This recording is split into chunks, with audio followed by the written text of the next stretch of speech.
जमीन के काफी नीचे एक सुरंग में एक मेट्रो ट्रेन चल रही थी, लेकिन अचानक उस गहराई वाली सुरंग में नदी का पानी घुसने लगा। पूरे ट्रेन के यात्री एक साथ उस सुरंग में ट्रेन के अंदर फंस कर रह जाते हैं। हालत इतनी गंभीर हो जाती है कि पुलिस और प्रशासन किसी के पास भी उन्हें बचाने का कोई उपाय नहीं होता, क्योंकि सुरंग दोनों ओर से बंद हो चुकी थी। तो क्या अब इतने सारे लोग उस सुरंग और ट्रेन के अंदर फंसकर मर जाएंगे? ऐसे में उन फंसे लोगों में से एक आदमी उस कुत्ते को पानी में क्यों फेंक देता है? और सुरंग के अंदर लोग हाई वोल्टेज करंट से क्यों मारे जा रहे हैं? यह है एक अविश्वसनीय सर्वाइवल मूवी। हेलो दोस्तों, आप देख रहे हैं फिल्म एक्स स्टोरी और आज की फिल्म है मेट्रो। फिल्म की शुरुआत होती है रूस की राजधानी मॉस्को से। जमीन के नीचे एक मेट्रो स्टेशन है जहां मेट्रो ट्रेनें एक सुरंग से होकर गुजरती हैं। इस सुरंग की निगरानी के लिए एक व्यक्ति तैनात किया गया है ताकि अगर कोई दिक्कत हो तो समय रहते पता चल सके। इस सुरंग की निगरानी करता है सेर्गई। एक रात जब वह सुरंग का निरीक्षण कर रहा होता है तो वह एक जगह थोड़ा सा पानी देखता है जो बिल्कुल सामान्य नहीं था, क्योंकि अगर सुरंग में पानी घुस आया है तो जरूर कहीं जमीन में कोई ऐसी जगह है जहां से पानी रिसने लगा है, या शायद बाहर से पानी इसमें घुस रहा है। सेर्गई को लगता है कि यह भविष्य में एक बड़ी दुर्घटना का कारण बन सकता है। वह जाकर स्टेशन के असिस्टेंट स्टेशन मास्टर माइकल को यह बात बताता है, लेकिन माइकल खुद को बहुत होशियार समझता है और सोचता है कि सेर्गई शायद नशे में है और बकवास कर रहा है। सेर्गई बार बार कहता है कि उसने शराब नहीं पी है, लेकिन माइकल हर बार उसे अनसुना कर देता है। इसके बाद सीन बदलता है। एक महिला और एक पुरुष एकांत में कसरत कर रहे होते हैं। तभी महिला का फोन बजता है, लेकिन वह उसे उठा नहीं पाती। हाँ, फोन गलत समय पर आया था।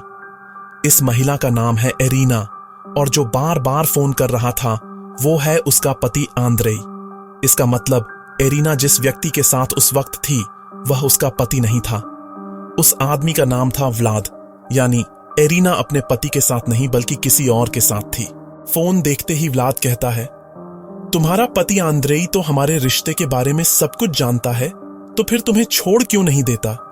एरिना जवाब देती है, ये इतना आसान नहीं है, क्योंकि हमारी एक बेटी भी है और वो अपनी पापा से बहुत प्यार करती है। आंद्रेई एक डॉक्टर है। अगली सुबह वह अपनी बेटी कोस्निया को स्कूल ले जाने के लिए तैयार होता है, लेकिन रास्ते में बहुत ज्यादा ट्रैफिक जाम होने के कारण उसे अपनी कार छोड़कर मेट्रो से ही जाना पड़ता है। उधर व्लाद को भी उसी मेट्रो में सफर करते हुए देखा जाता है। दूसरी ओर सेर्गई एक महिला गालिना के साथ सड़क के किनारे खड़ा होकर ड्रिंक कर रहा था। तभी उसे एहसास होता है कि सुरंग में जो सड़ा हुआ पानी की बदबू वो पहले महसूस कर रहा था, वो किसी बारिश या मिट्टी से रिसने वाला पानी नहीं था, बल्कि वो नदी का पानी था। उसी समय वहां पुलिस आ जाती है, क्योंकि दिन में सार्वजनिक जगह पर शराब पीना मना है। गालिना पुलिस से बचकर सबवे में लोगों की भीड़ के साथ घुस जाती है और वह भी उसी मेट्रो ट्रेन में चढ़ जाती है, लेकिन सेर्गई को पुलिस पकड़ लेती है। सेर्गई बार बार पुलिस को समझाने की कोशिश करता है, मुझे जाने दो, मुझे उस सुरंग तक जाना होगा, उस मेट्रो ट्रेन में खतरा है। लेकिन पुलिस उसकी एक नहीं सुनती। इधर मेट्रो ट्रेन जब सुरंग में चल रही होती है तब ट्रेन की तेज रफ्तार और कंपन के कारण सुरंग की दीवारों में पहले से मौजूद दरारें और बढ़ जाती हैं और फिर सुरंग के अंदर पानी घुसने लगता है। ट्रेन के ड्राइवर को जब पटरियों पर पानी दिखाई देता है वह हैरान हो जाता है और तुरंत इमरजेंसी ब्रेक लगा देता है, लेकिन इतनी तेज गति से दौड़ती ट्रेन में अचानक ब्रेक लगने से सभी यात्री एक दूसरे पर गिरने लगते हैं। इसी के साथ पानी की वजह से ट्रेन पटरी से उतर जाती है और ट्रेन की बोगियां सुरंग की दीवारों से जोर से टकरा जाती है। सोचो, इतनी भारी लोहे की ट्रेन अगर सुरंग के अंदर जोर से टकरा जाए तो सुरंग का टूटना तय है। यात्री इधर उधर गिरते हैं। कई लोग खिड़की टूटने के बाद बाहर गिर जाते हैं। कुछ के सिर पर चोट लगती है, किसी के शरीर में कुछ चीजें धंस जाती हैं और वहीं उनकी मौत हो जाती है। यह एक बेहद डरावना दृश्य होता है और इसके साथ ही सुरंग और भी टूटने लगती है। चारों ओर पानी भरता जाता है। आंद्रेई इस हादसे में बेहोश हो जाता है। कुछ देर बाद जब उसकी आंखें खुलती हैं तो वो देखता है कि वो इंसानों के ढेर के नीचे दबा हुआ है। किसी तरह वहां से निकलकर वो अपनी बेटी कोस्निया को खोजने लगता है। उधर यात्री अब ट्रेन से उतरकर सुरंग के रास्ते बाहर निकलने के लिए लाइन के किनारे किनारे चलना शुरू कर देते हैं। व्लाद को देखा जाता है कि वह लाइन में भीड़ देखकर ट्रेन की छत पर चढ़ जाता है और वहां से चलने लगता है। एक समय पर वह एक बोगी के अंदर आंद्रेई को देखता है जो अपनी बेटी कोस्निया को बाहर निकालने की कोशिश कर रहा था। इस भयावह स्थिति में भी कुछ लोग अपने मतलब पूरे करने में लगे थे, क्योंकि वे लोगों की इस बेबसी का फायदा उठाकर उनके कीमती सामान चुरा रहे थे। इसके बाद ट्रेन की एक और बोगी में एक लड़का और लड़की जिंदा दिखते हैं।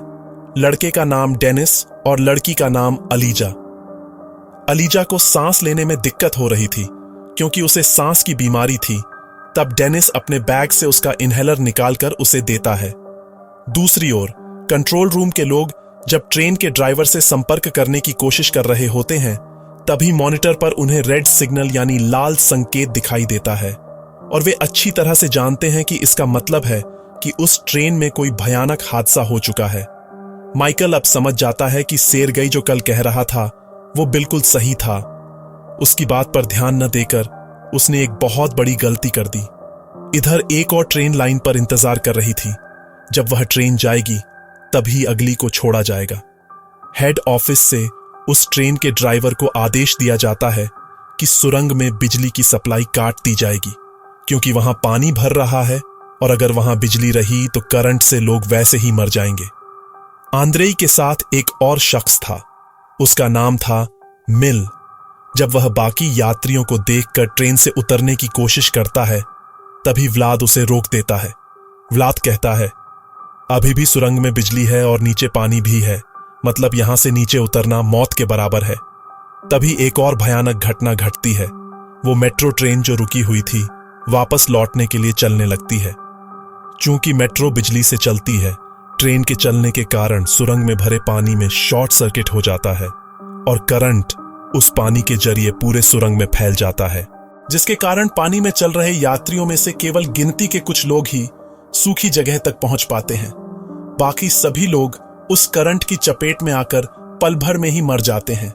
इसके बाद दिखाया जाता है कि व्लाद ट्रेन की बोगी में मौजूद एक कुत्ते को, जिसका मालिक पहले ही मर चुका था, प्यार करते करते अचानक पानी में फेंक देता है।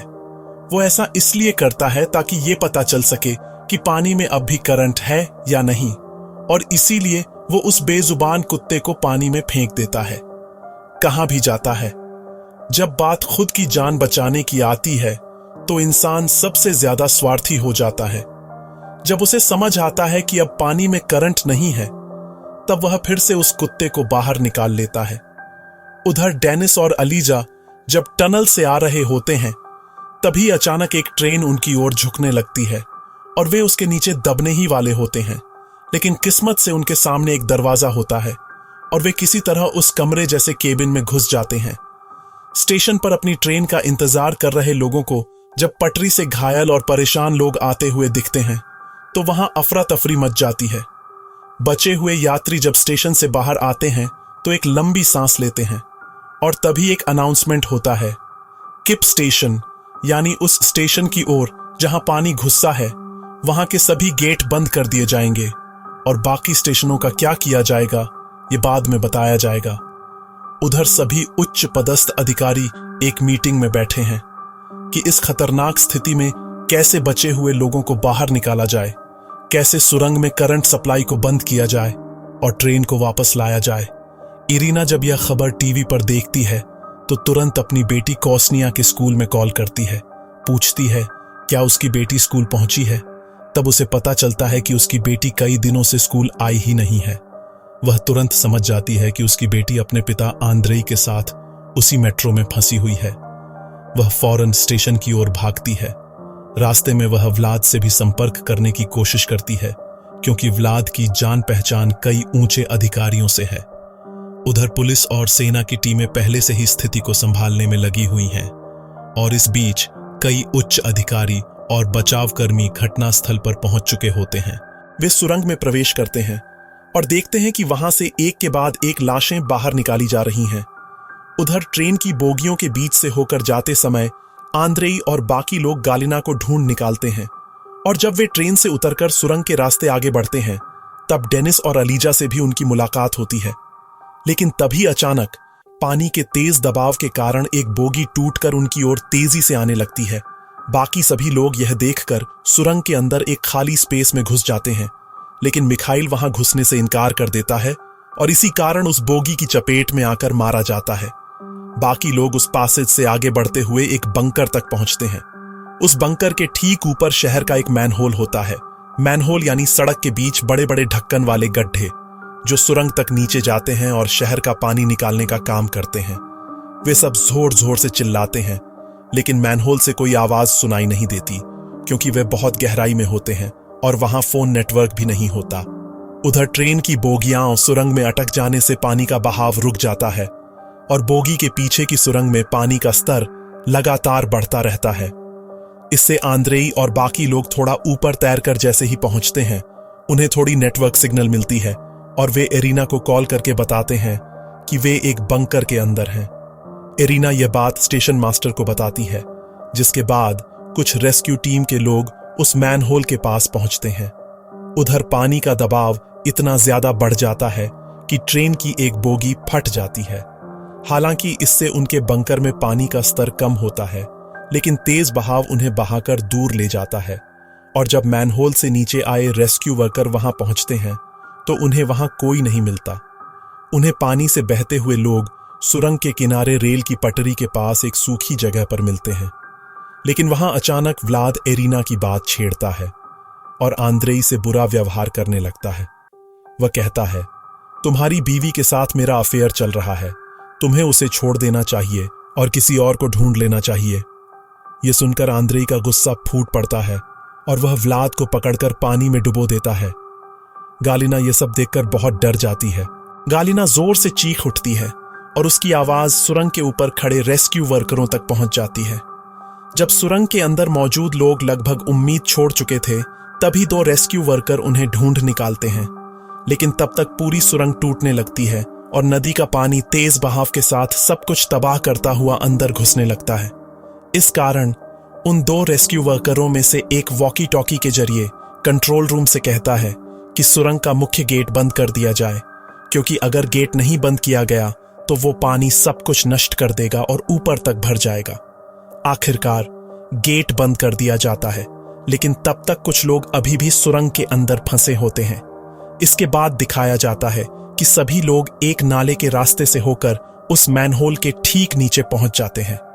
वहां से उन्हें एक एक कर ऊपर खींचकर निकाला जाता है और इसी तरह सड़क के बीच बने उस पानी निकासी वाले मैनहोल से सभी लोगों को बचाया जाता है, यहां तक कि उस कुत्ते को भी, जिसे व्लाद ने पानी में फेंक कर परीक्षा की थी कि पानी में करंट है या नहीं, उसे भी सुरक्षित निकाल लिया जाता है।